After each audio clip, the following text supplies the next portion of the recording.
Hi again. This is the second installment of a series of videos and blog posts that I'm doing to support a Kickstarter project of mine titled 575, in which I take a whole collection, 100 science fictional haikus, science fictional haiku, and have rolled them into artificial art generators to see what happens, right? And that created a book, and that's what I'm here to talk about. One of the things, in a segue, one of the things that I have a tendency to do pretty much every day in an attempt to keep myself focused on things, I do the silly thing of writing down 3 things that I'm grateful for as often as I can remember to do them. And today, one of the things that I wrote down was that I was grateful for this project and the questions that it was bringing up, because they're very interesting questions. And today I'm going to talk about artificial intelligence in chess. If you've read the blog post that this will be attached to, the origin part of this is that I was reading a piece that sports writer Joe Posnanski wrote a few days ago, and it was just kind of perfect synchronicity of timing. It kind of blew my mind as far as how it related to things. And in his,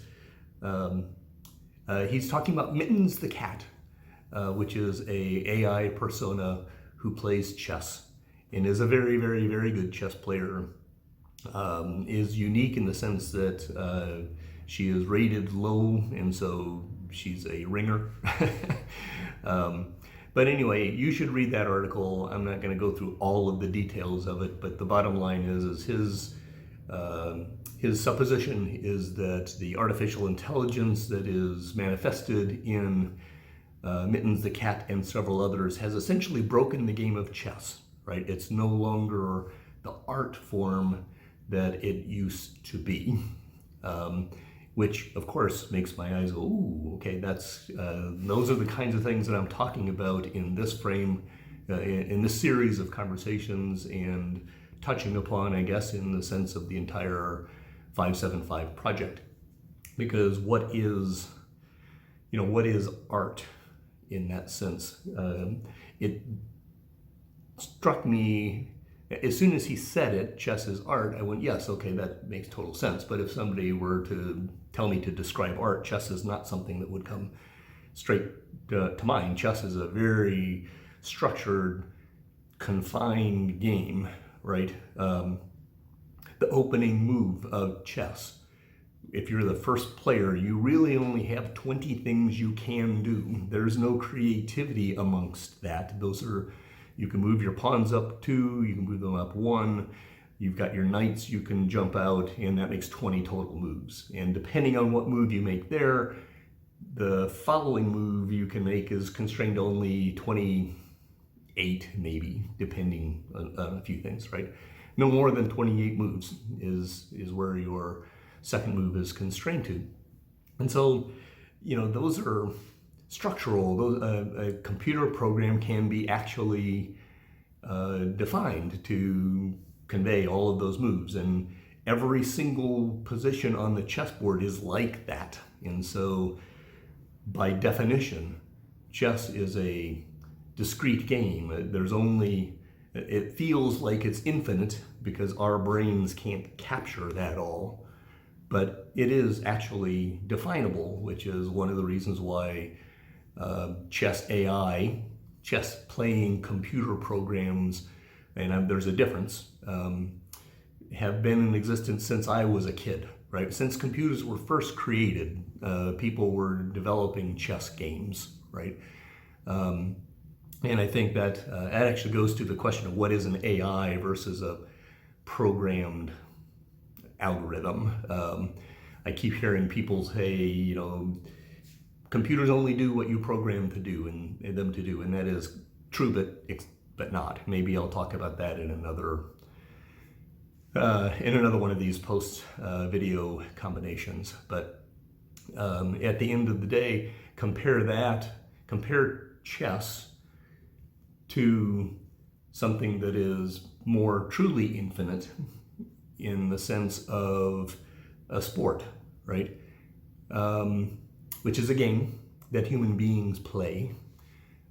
We often talk about our elite athletes as being artists. Ozzie Smith, as a shortstop, was an artist at shortstop.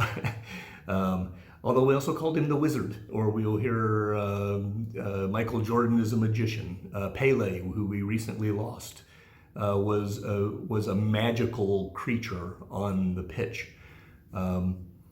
We use those kinds of terms around sports, but sports are much more random in relation to their gameplay than chess. Chess is discrete. Just simple baseball, right? A bad hop, ground ball to the second baseman. There are infinite ways you can have a bad hop. Better yet, anything else. Every single stage of a play, of a ground ball to shortstop, has an almost infinite number of physics-related things that could happen. And so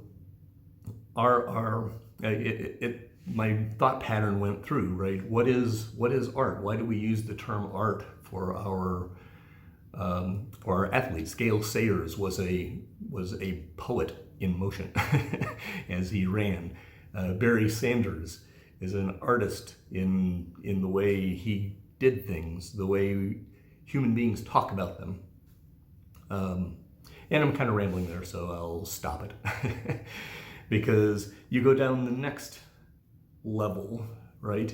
And we have something called performance art, which is a human being doing something to make a point, right? And so there's a difference, right? Performance art is somebody who's actually trying to make a point. Whether they make it or not, whether the audience accepts it or gathers it in is another question. But Yoko Ono, with the performance art that with the conceptual art that she did, she was still is a very interesting person, controversial in nature, right? In the things that she does. One of her conceptual art pieces is what grabbed John Lennon's viewpoint, right? Peering through the little lens and seeing just the word yes. What does that mean? But she's a performance artist. I used to say Madonna, in the way she was living her life as a performance art piece, right? And so that leads me down to the next question: is what pieces of just of living life is an art? You will hear people talk about that, trying to frame the idea of everyday everyday activities, yes, everyday activities. To live your life as if you are creating something every day. So that just is an interesting question to me. I'm breaking things down in those in those paths, and I don't know what the answers are, right? But I do think that it's important as we start talking about, can a artificial intelligence create art?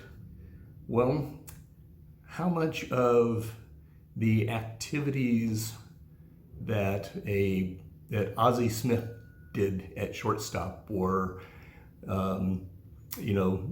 that Mike Trout is doing in the way he is conducting his career, how much of that is him doing art, and how much of that is us as fans getting excited about seeing something that makes us feel this? I don't know that baseball players or football players or anyone else consider themselves to be creating art, but we do, especially when they're elite. Now, if they're just players, we oftentimes don't talk about them as artists, and if they're like me and can't play a lick, well, I would be a very bad artist if you considered baseball to be a form of art. So I don't know. I don't know how to frame this whole thing. Poznansky's article about Mittens the Cat, Breaking the Art of Chess, has one more interesting level, and that is he seems to be positing that if you know the game can be assessed, that it's no longer a field where human beings can perform art in. And that is an interesting concept for writers in particular, or any other forms of artists. If the AI, purely by its injection into our environment, unvalidates my art, my ability to write artistic stories, then that is a problem. I just don't believe it. I still think that a brilliant human chess player playing against another brilliant human chess player is creating some form of art. That's just how I think. Anyway, thanks for listening to me, as long as you have. Hope you have a very fantastic day, and I hope that maybe this has helped create some questions in your mind.